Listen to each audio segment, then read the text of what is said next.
In 1974, Congress passed a framework for the way the budget process is supposed to work, and it was called the Congressional Budget Act of 1974. And the way it's supposed to work is in February, the first Monday in February, if possible, the president is supposed to send over his budget proposal request, saying, "This is what I'd like to see in the budget." And included in that is just top line numbers for every program, but also any changes that the president might like to see in some of our programs, and especially what is known as mandatory spending, which I will talk about in just a second what exactly that means.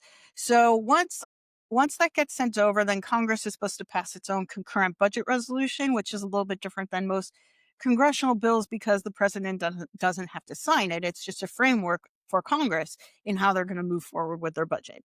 And it's supposed to be a concurrent one, meaning the House and the Senate agree. Sometimes they don't agree and they pass their own budget resolutions. And within that is supposed to be what are appropriation caps, meaning in total, what are we going to spend? And that's known as a 30A and then a 30B allocation. And this is named after the section of the Budget Act. There are 12 appropriations committees in the House and 12 in the Senate. And each of them they get their own cap. This is the total amount that you can spend for all the programs in your jurisdiction. And I want to talk a little bit about just quickly there is a difference between authorizing legislation and appropriations. So, authorizing legislation is when we think of a law that creates a program, that's authorizing legislation. It creates the program rules and how the program works and who might be eligible for a program and those kind of things. And within those authorizing legislation, those are different committees. Those are what we would call substantive authorizing committees. They usually provide an authorization of appropriations, and that means that then the Congress has to come back and appropriate those funds each year. And this is the annual appropriations process. Sometimes that authorization of appropriation has no end date. Sometimes it's supposed to sunset, although it often doesn't, and they just keep funding it even though it's no longer authorized, but that's an entirely different topic. So in theory, what would happen is you get these uh,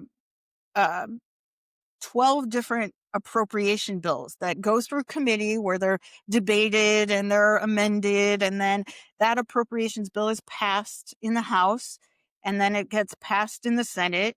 And they may have some differences and then they conference those differences and pass them and the president should sign them. And this should happen with 12 different bills and it should happen prior to September 30th. In the 45 years that this bill or this law has been in place, we have only seen, let me just make sure I get this right, 3 times that it's actually worked that way. And so sometimes what we see is there will be some of the appropriations bills passed and conferenced, and then the president signs them.